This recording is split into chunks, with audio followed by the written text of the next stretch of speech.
Time now for another vlog. And for those of you unfamiliar with my vlog series, I post a new vlog at least once every 2 or 3 weeks. If you're into vlogs, feel free and go check them out. We got over 200 subscribers over there, and it's something that I enjoy doing at least once every 2 or 3 weeks. And we've been doing it for over 2 years now, so I've got quite a few vlogs. And sometimes people give me vlog suggestions for vlogs that I've already done. So if you ever do want to send me a vlog suggestion, you can do that. But first, be sure and check the vlog playlist first. And you can always post your suggestions via the comment section, Twitter, Facebook, or Discord. All the links to the Go Burns Nation below in the description section. And as always, I do take anonymous vlog suggestions. If there's something that's very touchy, an idea you have, but you really don't want anyone to know it was you, that's perfectly fine. Just DM that to me and let me know you want it to be anonymous. You can DM me via Twitter, Facebook, or Discord as well. So yesterday was National Dog Day, and I think a week ago or less it was Black Cat Appreciation Day, and then a few weeks later, or a week or so later, or earlier, depending on your point of view, it was International Cat Day. And there's also an International Dog Day, a National Cat Day. There seems to be a day for everything, right? It's like almost every day there's something. If you go on Twitter or Facebook, there's another day trending. But I thought this would be a good idea for a vlog topic. No, not the fact that there seems to be a hashtag day almost every day. Pets. Pets are something I think most people have, or either have had or want to have one day. And I think that pets are very important to a lot of people. And the history of pets is very mysterious, because the truth is we don't really truly understand why did we end up with cats and dogs in our lives. And cats and dogs have been hanging out with humans for a very long time. Not just hundreds of years, but apparently thousands of years. They practically worshipped cats in ancient Egypt. I mean, they loved cats back in the day. In fact, like I think some people translated the hieroglyphs, and I believe that it was actually a death penalty, a capital punishment in ancient Egypt if you killed a cat. That's how highly regarded cats were. And obviously people think the world of their cats and their dogs and all the various other pets out there, because there's a lot of different types of pets now. But the two traditional pets are cats and dogs. But there's plenty others like fish, horses, camels, salamanders, along with lizards, possums. See, some people like mice and gerbils and other quote-unquote like rodent type animals that become pets for some reason.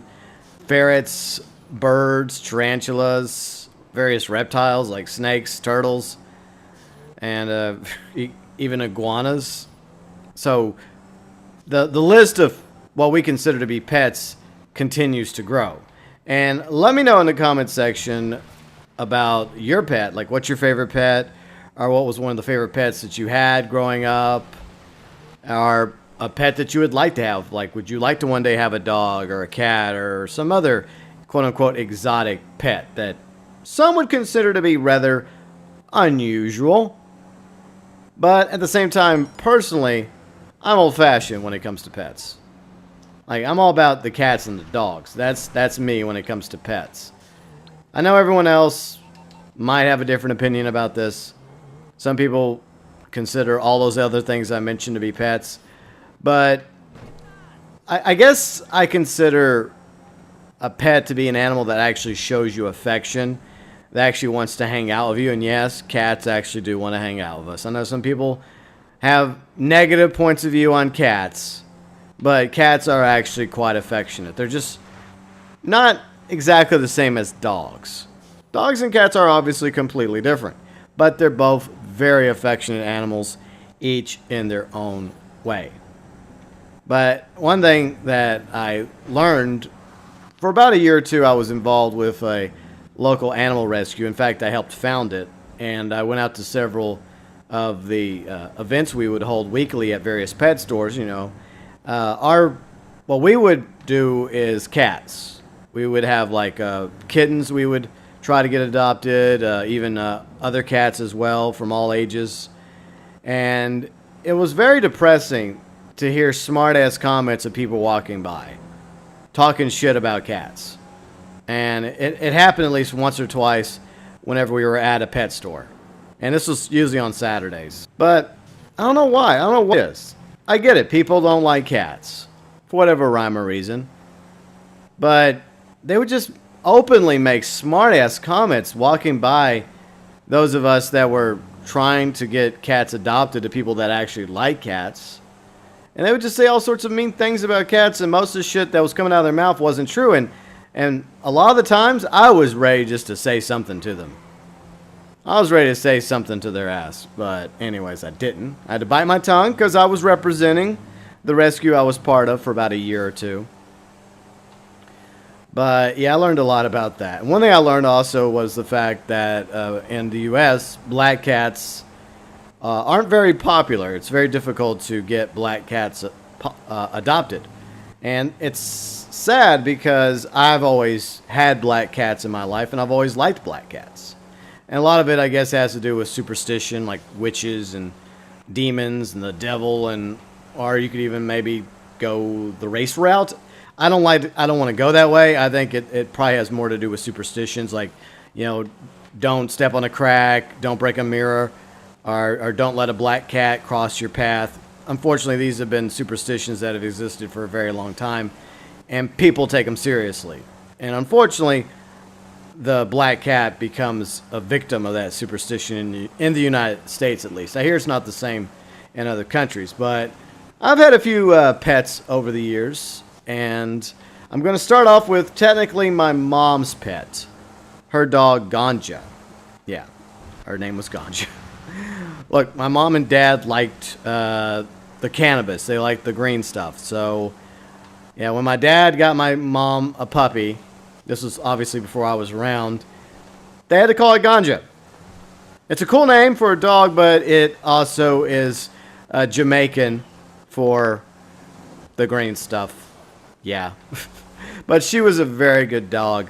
And sadly, as most of you know, my mom did pass away when I was very young. But her dog lived on for at least a decade longer. And I guess I inherited her dog because she became very protective of me. At least these are stories that I was told by my dad. Because, like, you only start, like, remembering stuff, like, once you reach a certain age. And some people debate, like, when you actually start remembering or not. But he would tell me stories how she would always follow me around the yard when I was little. And if a stranger came up, she would get in between me and the stranger, just growling and snarling. By the way, Ganja was a full-blooded German Shepherd. A very beautiful dog, but as some of you may know, they're also very aggressive dogs. I mean, they're great dogs, and there's a reason why military likes to use German Shepherds, police like to use German Shepherds. They're smart, they're loyal, they're beautiful, but you also don't want to be on the wrong side of a German Shepherd. And any stranger that showed up, yeah, they were very quick to be like, oh, well, yeah, that dog kind of sort of likes this boy. Yes, she does. And I'm not saying the strangers were up to no good, because at the time my dad was running his nursery business back from home. So it was expected that strangers would show up, to get plants. Legal plants, nothing illegal. Well, my dad's sadly gone now as well, but, okay, we can say that maybe he may have had a few of those too. But for the most part, 99.9% of his plants were legal plants in his nursery. But yes, my mom's dog Ganja became kind of like a second mother to me after she was gone. She was very protective of me. And eventually Dad got another German Shepherd, a male dog. I think his name was Chance. He was a good dog too, but he had a weird habit of eating his feces. That's something I remember from him. He was a good dog though. And him and Chance started, him and Ganja, they started having puppies. And so Dad started a full-blooded German Shepherd. What is it? I don't know exactly what it is. Fuck, I forget. But you get the idea. Full-blooded German Shepherd puppies might be sort of in demand, even back in the 80s and early 90s. So my dad did manage to sell a few of those puppies, and a few friends ended up with those puppies I knew of. And yeah, there was quite a few full-blooded German Shepherds that were part of that kennel. Kennel, that's it, a kennel. Yeah, it was a full-blooded German Shepherd kennel. And there's a tragic story there, and we still don't know who the culprit was. And I have my own suspicions about what may have actually happened, but I don't want to go there on that. So we had several German Shepherd dogs, and one morning, this was when I think both my baby sisters were around now. My dad remarried a couple times, and my second stepmom and my dad had a couple kids, you know, along with my stepsister, which was my second stepmom's daughter. My dad and my second stepmom had two sisters, and I consider all three to be my sisters. Okay, let's just keep it simple. So I think they were still young, though, when this happened. I think it was in the early 90s, if I remember correctly.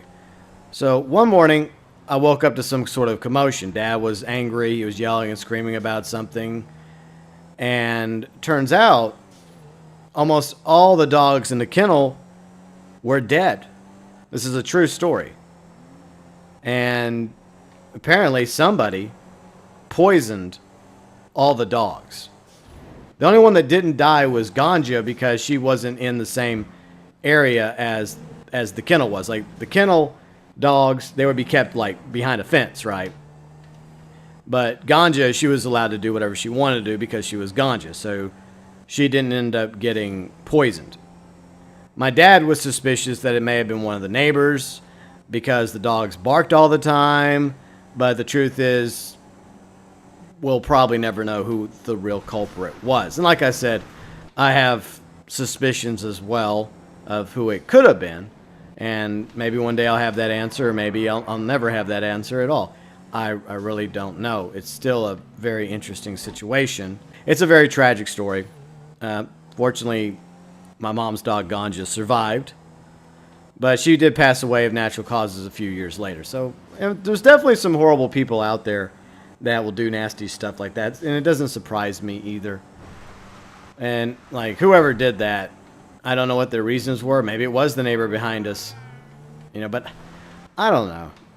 It's just, it's very weird. But let's get back on to happy, because this is supposed to be happy. It's supposed to be about pets, right? It's supposed to be about pets. So one of those unfortunate dogs that did die was a puppy of mine named Max. And I would say he was technically my first official dog. Obviously didn't go so well. Even though I would consider Ganja to be my dog, I would also consider her to be kind of like my own surrogate mom in a way, while she was still around. Because she did take up the mantle of my mom, becoming my new protector. So Max was I think, was she one of Ganja's puppies or one of Ganja's daughter's puppies? She may have been one of her daughter's puppies, so. But anyways, Max was a cute little puppy, and I named him Max because of, I believe it was Max Headroom. It was quite popular in the 80s. Or was it Mad Max? It was one of the Maxes. It may have been Mad Max. Or maybe it was both. Maybe Max Headroom and Mad Max were both inspirations for the name of the dog. Anyways, long story short, sadly, the dog also was one of the victims. Moving on. So, whenever my sister's mom moved in with my dad, she also brought cats. And up to this point, I was all about dogs. Like, cats were alien to me, but she had a big fat gray tabby named Joey. And he was a very cool cat. But I was kind of mean to Joey. And I got in trouble for being mean to Joey. And I quickly learned my lesson not to be mean to cats. Especially, you know, when your parents or your dad and your stepmom kind of punish you for that. But, yeah. So that's how cats were introduced into my life, thanks to my stepmom and my stepsister. And we had several cats over the years while they were married, and I've had several cats since that marriage ended, also back in the 90s. But Joey was the first cat that I ever knew, and eventually several cats would come and go. There's like tons of cats. And there was also a few that my sisters would name Tinkerbell. Now, the problem with Tinkerbell is it became kind of a curse. Another sad, tragic story. Several cats named Tinkerbell died. They would name one kitten Tinkerbell, something would happen to it. Then another litter would come along, and then they would name another cat Tinkerbell. It would die as well, under different circumstances. This happened like 3 or 4 times, no kidding. There were like 3 or 4 Tinkerbells that finally died. And we finally got this cute little gray cat. And they wanted to name him Tinkerbell. And at this point, I kind of started liking cats because we had a yellow tabby we named Milo. He was a cool cat too. And he nearly died because cats are very curious and they do stuff that nearly gets them killed. But he was a cool cat. And we named him Milo, obviously, from the movie Milo and Otis. It's a very, very touching movie from back in the day. I think the same voice actor whose C-3PO was the narrator for it. I believe that's correct. But anyways, back to the gray cat, which this was my first official cat. My sisters wanted to name him Tinkerbell as well. And like I said, I put my foot down like, no. You see how many cats died that were called Tinkerbell? We're not calling this one Tinkerbell. And so what did I decide to name this gray cat? This beautiful dark gray cat? Well, he wasn't dark gray. It was kind of a light gray. Light darkish gray. I named him Panther. Which makes no sense at all. No sense to name a gray cat Panther. But that became his name. His name was Panther. But he was technically my first cat. And I definitely did love that cat. In fact, I think he was around for several years after I graduated from high school. Eventually, I heard he passed away as well. But then we got another cat, a black cat. And this became my very first black cat. And it's a very original name. And in 2018, it probably wouldn't be a very appropriate name. But back then, it was just a name. It didn't mean anything. There was no code. It just was the name of the cat. We named him Blackie because he was black. He was a cool black cat. And he was, like I said, he was my very first black cat. But tragedy happened to Blackie. We don't know how it happened, but we believe he got ran over. Now, it's not completely tragic. Now, some of you are probably thinking, oh, man, another dead pet. Come on, GB, stop it. We're tired. We're already crying of sadness. How many pets have to die in this vlog? He didn't die. But one of his back legs was paralyzed.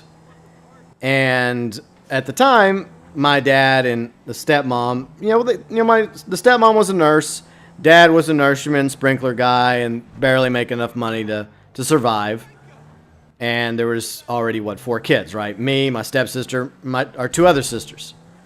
So they couldn't exactly afford to take Blackie to the vet. And so Blackie had to spend the rest of his life hobbling around on 3 legs with 1 paralyzed leg. Now, everyone else wanted to write Blackie off. They thought Blackie was going to die. Except for me. Like, I took care of him. I made a little, by the door of the house, I made, a little area for him to chill at for a few weeks. I fed him. I watered him. I took care of him. And lo and behold, he survived. He managed to survive even with a paralyzed leg. And he would just crawl around, and his front paws got very strong, his front legs got very strong, and he carried on. He lived. He survived. And I was just very impressed by that, and everyone was surprised, like, damn, that cat actually lived. And he lived for several years. Like, he was another cat that was still alive after I graduated from high school and moved away from East Texas.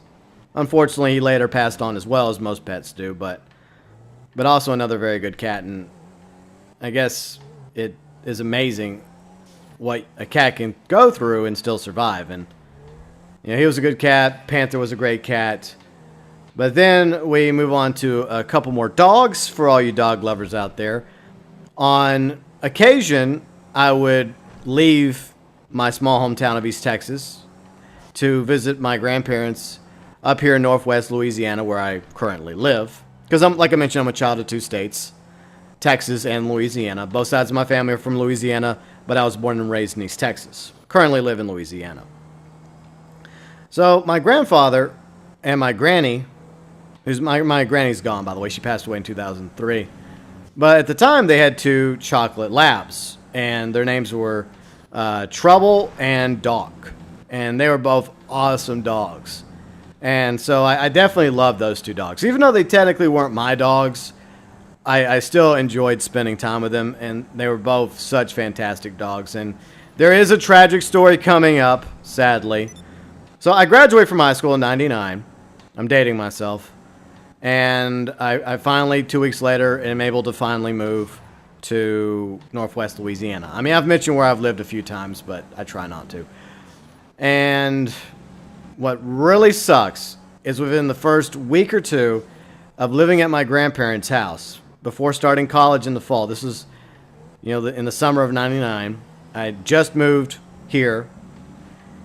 I had to take Trouble, which was the older one, the older dog. I had to take him to the vet. And he was obviously having some issues. He was getting up there in the years. And I put him in my SUV. And I took him down to the vet. And I guess I had no idea what was about to happen. I had no idea what was going to occur. I was just taking him, hoping that the vet would have a look at him and maybe give him something, and maybe I would be able to take him back home. But unfortunately, the vet had a look at him, and he excused himself from the room. He called my grandfather, who was still at work at the time, and sadly, the decision was made to put the dog down. And so it really tore me up because I was not taking him to the vet to have him put down. I mean, yeah, he was an older dog, and he had lived a pretty good life, especially for a dog. I mean, my grandparents spoiled their dogs. It was crazy. But that was tragic, and that's one of the realities that comes with being a dog owner, unfortunately, or a cat owner, or a pet owner in general, unless you have like a turtle that can outlive you. But yeah, that sucked. And eventually, dog passed away as well. And now we'll move on to my pets as an adult. I had a few dogs. A lot of them didn't work out. I gave a few of them away, found better owners for them. One of them was a terrible dog, and he ran away, and I didn't even bother going after him. And I just didn't work out, and I just... Look, if an animal chooses to leave, even if you feed them and take care of them, then more power to them. I'm not one of these types that's going to put up signs, lost dog or lost cat. I just embrace the fact that, hey, they didn't want to be around. They got the hell out. They didn't want to stay here. They're gone. But anyways, my first adult cat was a black cat named Bandit. And he was actually a gift for my sisters. They had a litter of cats. And this was back in 2000, I think. So I've been living here where I'm living now for a year. And they would occasionally come visit me during break. Even though they were still little at the time. Now they're both approaching their 30s. Yes, we're old. And they asked me if I wanted a cat. At the time, I lived in a rent house, and I didn't really want a pet. And so I thought about Blackie at the time and how fond I was of Blackie. And I thought, sure, I'll take a pet. I'll take a cat, one of your kittens, as long as it's a black one. Turns out one of them was black. I'm like, okay, fine. Only if it's male. Because, Blackie was male. Well, it turns out he was male too. And that's how I ended up with Bandit Cat. And he was an awesome cat. He hated going outside because when I lived out in the country in my rent house, I would try to make him an indoor cat. He hated it. He wanted to be inside with the AC. He wanted to chill. So I'm like, okay, fine, you're an indoor cat. He did not want to be an outdoor cat. And that's kind of interesting because you think cats would be curious about the outdoors. He wasn't. He was content with staying inside. Being fed inside, being taken care of, living the life. So I had him from 2000. And from the rent house to an apartment. And at the time I was working in radio. I got a job offer down in Baton Rouge, the state capital of Louisiana. I worked there for like 3 years at a couple of the radio stations down there. And I basically went down there with the exception of knowing my friend and my boss, who's the guy who helped get me the job. He became program director of a station down there, and I was able to get a job down there because of him. It's who you know, right? It's all about the connections.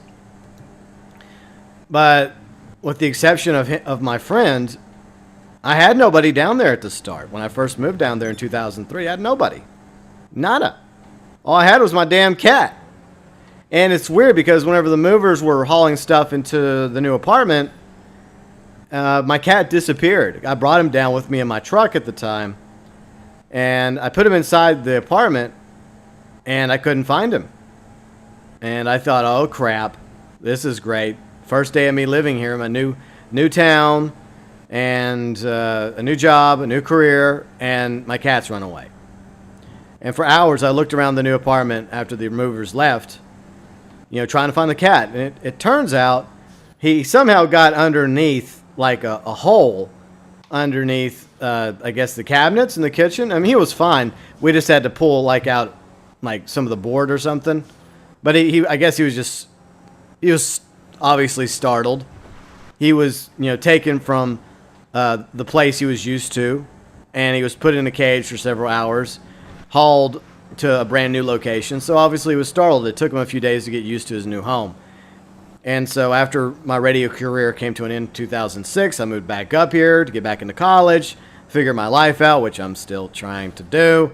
And it was the same scenario. I once again relocated him from where he lived to a new home, and he was startled again. He didn't go into hiding, but he didn't really know what to expect of the new home. And eventually, a year later, I bought a house, and I still live in the same house, by the way. And that became his home for the rest of his life. And around that time, my sister moved in with me for about a year. One of my sisters. She had just finished high school, and I think she'd been out of high school for like a year, but she took a year off, but she wanted to get into college, right? So we all decided that I guess the best way to get her foot back into college would be to start up here in a bigger town than where we came from, and hang out with her brother, and one thing she demanded was a cat. She kept nagging me to get a cat, even though I told her she could have Bandit. That was a joke, though. But, yeah. So I eventually broke down, and I got her a kitten, knowing full well at the time, my sister's very good with pets now, but when she was, 18, 19 years old, yeah, she had a habit of leaving her pets with other people, like her dad, she left a pet at. Her mom's house, she left a pet. I think she left a pet with somebody else, but I had a bad feeling because of her track record back then that if I agreed to get her a kitten, that kitten would most likely end up being mine. Sure enough, that's where Jadis comes along, the big poofball. Princess Poofball. I have all sorts of affectionate names for her. And yeah, whenever my sister moved away and continued with her life, I ended up with the cat. Which worked out because her husband's allergic to cats, so yeah.